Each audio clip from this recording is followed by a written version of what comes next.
So you want to make the complaint that we need to redistribute wealth.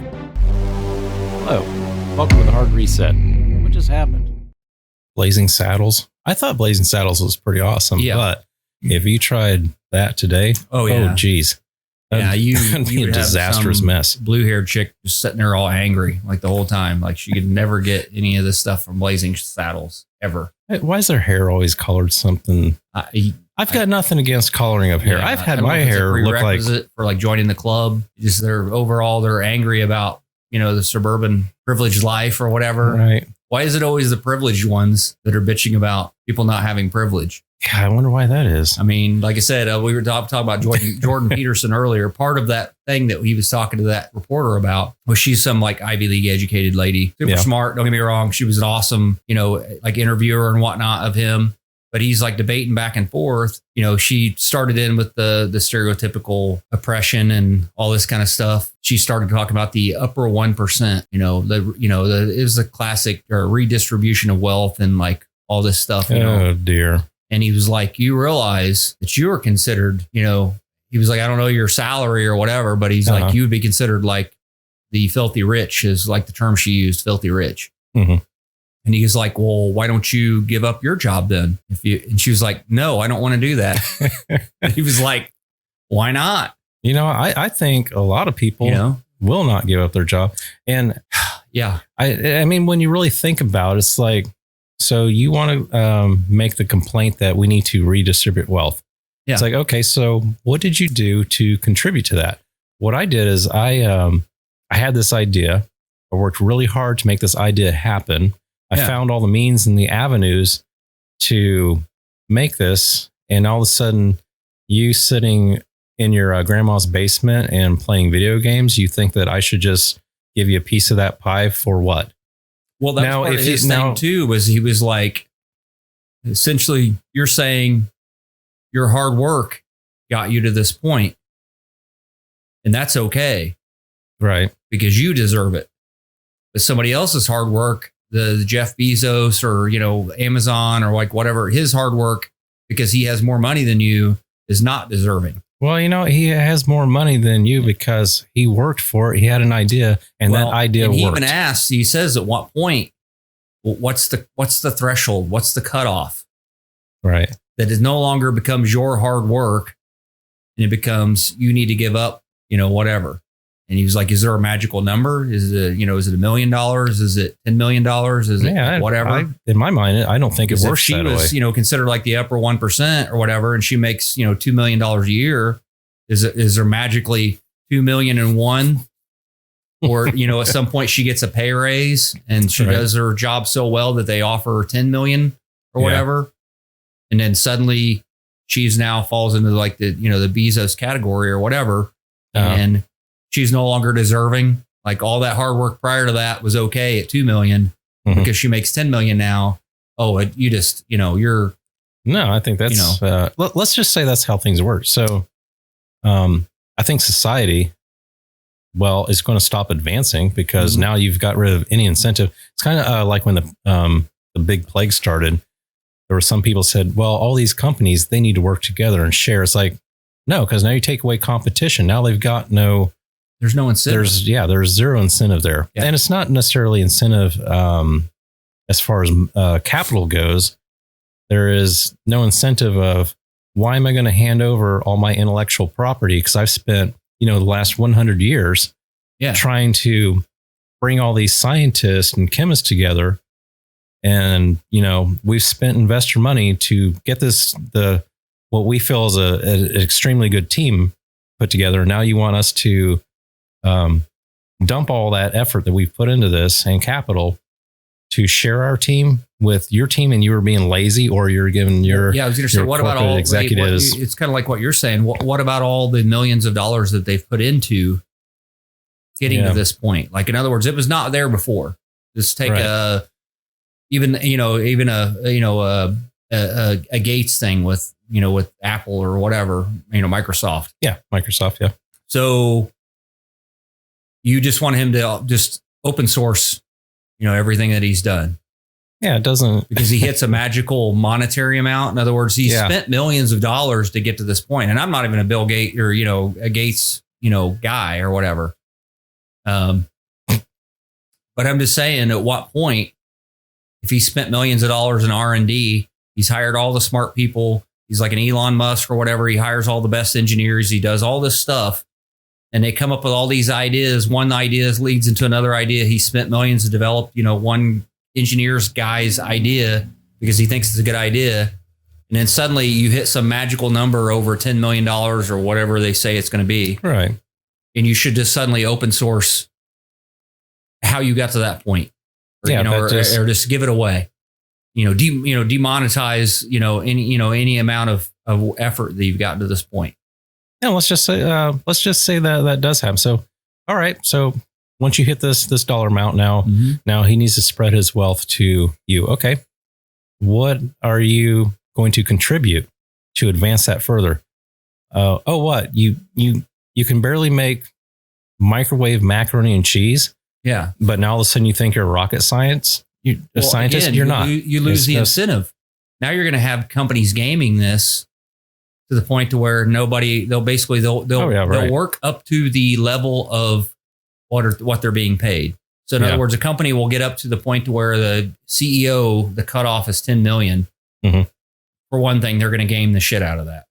So they'll make it look like on paper that he only makes $10 million or $9,999,000 or whatever it is. Fully knowing he makes more than that, but you lose incentive. So there's now a top or something. Mm-hmm. They use the old term, sky's the limit, right? Right. But sky is not the limit anymore. In other words, if you work your butt off, you get to that point to like 10 million. What's the incentive to go find the new latest and greatest thing? Kind of like what you're talking about, like incentive to expound on whatever it is. In this case, they have the capital to do it.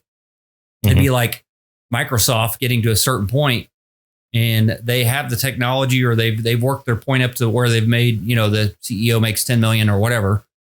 And they have this latest and greatest game changing thing that's taken that long to get to whatever, some kind of pacemaker that suddenly, alleviates death or whatever, brings you back to life, whatever it is. Uh-huh. Well, if we release that in the spring of 2023, that'll take our, CEO over 10 million. We can't release that. Right. Yeah. I mean, that's what I'm saying. Suddenly now you have all these companies that are hitting this $10 million mark or whatever, and they're just not being innovative anymore. Mm-hmm. So, I mean, the only way that you could go past that point is handing your stuff over to some budding new company or whatever for them to make like whatever. And in that case, it's like the old saying goes, get busy living or get busy dying. In this case, if the minute they hand that information off to another company that expounds on that, right? Who's to say if you don't hand it off to that company that's going off of your stuff, they don't instantly make 10 million in the first time that they release? Well, they probably will. There's actually a very good chance that they will. It's like, wow, this just got FDA approved. Anything that gets FDA approved, stock price for any company will skyrocket. Well, so the thing of it is all those same people that are yelling about this is the same ones that are griping about wanting the latest and greatest iPhone or S21 or like whatever it is. Yeah. Right. And they're mad. They'll go on forums and they'll type away about, Apple not releasing the new iPhone or like whatever, and you told me it was going to be released in March and now it's going to be released in April. Damn you. Damn the man. They want all that. But what happens when this people that they're griping about suddenly hits their $10 million mark and they don't come out with their new latest and greatest? They're going to be the first ones on there being like, I'll never buy anything from them again and blah, blah, blah. It's like, I mean, what's the point of innovation? What's the point of I think working to a point, or in this case, building a dynasty, if you will, I mean, I'm flat out. I'm telling you, that's like, Facebook and like all these other ones, they're building a dynasty. They're playing chess. They're not playing checkers.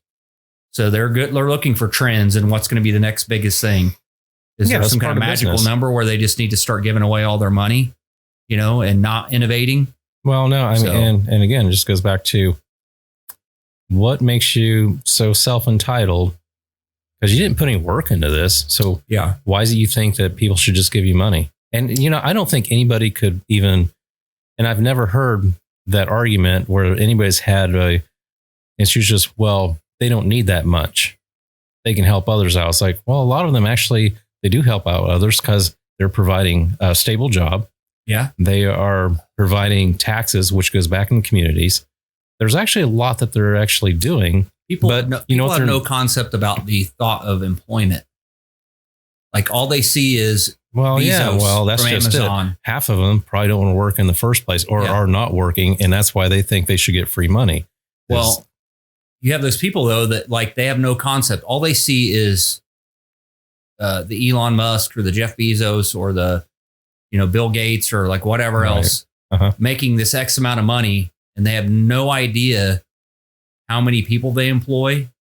Oh yeah. How many subsequent companies that supply products. So it's like a trickle down effect. It's not even just like Microsoft. Oh yeah, it's like Tesla right now. I mean, Tesla. They're like Panasonic is making batteries for Tesla. Yeah. Panasonic, they may have gone under if it wasn't for the fact they got this big giant contract to help Tesla. Yeah.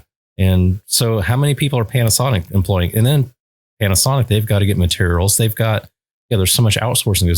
So yeah, it's a trickle down effect, man. I mean, it's, and it's like we were talking about earlier for the podcast about like Detroit is a prime example of when Detroit started heading downhill or whatever. In like they always talk about like the big three, Ford and Chevrolet and Chrysler or whatever. Mm-hmm. That is widespread. So the minute they basically take away the money from this, that also cuts like example of like Dana. Dana makes all the axles for something. Right. Well, Dana had like a place in Ohio, and they had it, in a couple other places. So now you displace all those workers because now Chrysler or Chevrolet or whatever, which they all use the same axles or whatever. Mm-hmm. Now you cut that shift in half or whatever, to take whatever. Yeah. So it's like a trickle down effect. Any of the electronics, any of the chips that they talk about, like everybody threw a fit because you couldn't get chips for, a new full size trucks, that's a totally different topic of them, like $80,000 for a pickup truck kind of thing. So you cut all those people that are making chips, or you cut like whatever. It's like a trickle down effect when if you put a limit on like what a company can do or, whatever. In this case, like the whole city of Detroit went, tits up or whatever. Right. And now it looks like Beirut in the 80s or something up there, half the places or whatever. Well, again, I think a lot of people, they can't think as far as their own reflection in the mirror. And that's why, it's like, and there's got to be an incentive to want to push forward. Actually, I just don't understand how a person is having set goals for yourself, personal goals in your life. Yeah. Instead of playing video games in my grandma's basement for 24 hours a day, I'm going to actually make the attempt of, I'll go find a job, find something that I can contribute to society for, not just expect everybody to. It's so much easier to talk smack online about what you would do or whatever.